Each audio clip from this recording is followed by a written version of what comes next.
চট্টগ্রাম মহানগরের বাকুলিয়া এলাকায় ৪ বছরের শিশুকে ধর্ষণের ঘটনায় দায়ের করা মামলার মাত্র ১৩ দিনের মাথায় আদালতে চূড়ান্ত চার্জশিট জমা দিয়েছে পুলিশ। এ বিষয়ে জানাতে আমাদের সাথে যোগ দিচ্ছেন শাহনওয়াজ রিটন। যেমনটি আমরা জানি যে মামলার মাত্র ১৩ দিনের মধ্যেই চূড়ান্ত চার্জশিট জমা দিয়েছে পুলিশ।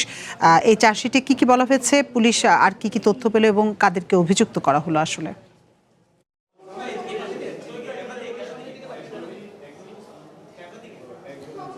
আতিফা, মূলত এই চার্জশিটে অভিযুক্ত একজনই, ঠিক এই মুহূর্তেই এডিসি প্রসিকিউশনের রুমে এখানে জমাটা দিয়েছে বাকুলিয়া থানার ভারপ্রাপ্ত কর্মকর্তা এবং তাদের যে তদন্তকারী কর্মকর্তা।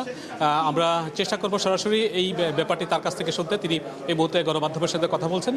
চট্টগ্রামের বাকুলিয়া থানার ভারপ্রাপ্ত কর্মকর্তা একটু তার বক্তব্য শুনতে চাই। কি বলতো আপনার প্রশ্নটা আমি ক্লিয়ার না।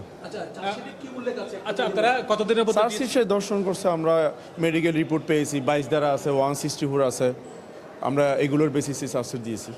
পজিটিভ সাইন আছে দর্শনের। আমরা প্রাথমিকভাবে যেটা বলা যায় গণমাধ্যমে, যেহেতু সাবজুডিশন ম্যাটার, আপনারা মানে কি তথ্য আছে একটু যদি বলতে চাই।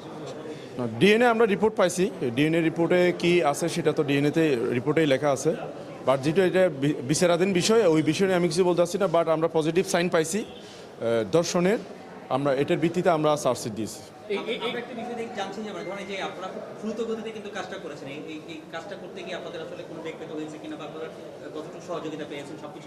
এখানে আমাদের ঊর্ধ্বতন কর্তৃপক্ষের, বিশেষ করে আমাদের মাননীয় পুলিশ কমিশনার স্যার, আমাদের ডিসি দক্ষিণ স্যার, এডিসি দক্ষিণ স্যার, এসি চকবাজার স্যার, মানে সিনিয়র স্যাররা অনেক হেল্প করছেন, যার কারণে আমরা এটা অতি দ্রুত আমরা কাজটা সম্পন্ন করতে পারছি।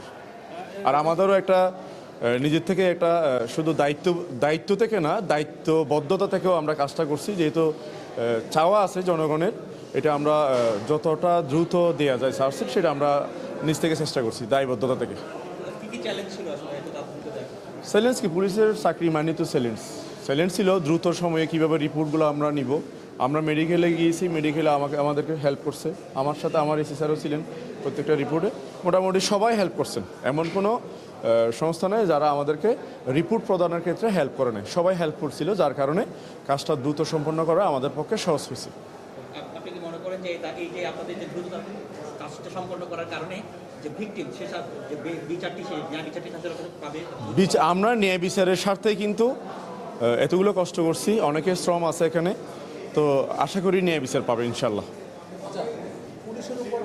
আচ্ছা, এটার পাশাপাশি আরেকটা ঘটনা ঘটছিল, সেটা নিয়ে আসলে কোনো অগ্রগতি আছে কিনা, যে অনেক আসামিদেরকে ছিনতাই করে নিয়ে যাওয়া? আমরা ভাই আজকে এখানে চার্জশিট জমা দিছি দর্শনের বিষয়ে, আশা করি পুলিশ এজল নিয়ে প্রশ্ন না করলেই বেটার হয়।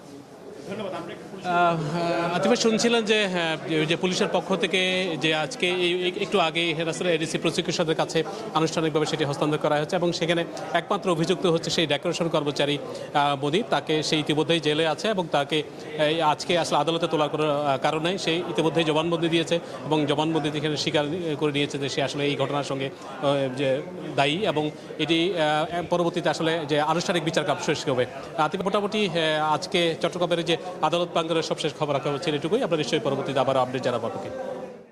শাহনওয়াজ রিটন, আপনি আরও তথ্য সংগ্রহ করুন, আমরা পরবর্তীতে আবার আপনার সাথে যোগাযোগ করব।